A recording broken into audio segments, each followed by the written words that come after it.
এই সাইকোলজি ট্রিকটা জানলে আপনার সামনে দাঁড়িয়ে কেউ মিথ্যে বলার সাহস পাবে না। মানুষ মুখে মিথ্যে বললেও তার চোখ কখনো মিথ্যে বলে না।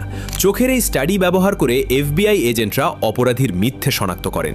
এখন আমি এমন দুটো অবচেতন লক্ষণ বলবো যা দেখে আপনি যে কোনো মানুষের মনের ভেতরের আসল সত্যিটা ধরে ফেলতে পারবেন। প্রথমত, আপনি যখন কাউকে কোনো প্রশ্ন করবেন এবং সে যদি হঠাৎ ঘন ঘন চোখের পাতা ফেলতে শুরু করে, তবে বুঝবেন বানিয়ে বানিয়ে মিথ্যে গল্প তৈরি করার সময় তার ব্রেন তীব্র মানসিক চাপে পড়েছে। যেমন আমরা ছোটবেলায় করতাম মাস্টার মশাইকে মিথ্যে বলার সময়, ঠিক তেমনি। কিন্তু শুধু এটাই শেষ নয়, এর সাথে দ্বিতীয় লক্ষণটি মিলিয়ে নিন।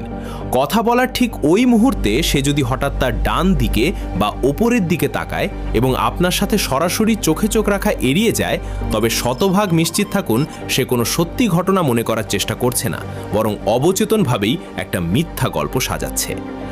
এইরকম আরও সাইকোলজি জানতে চাইলে ফলো করুন, নইলে শেষবারের মতো আপনার সাথে দেখা হয়ে ভালো লাগলো।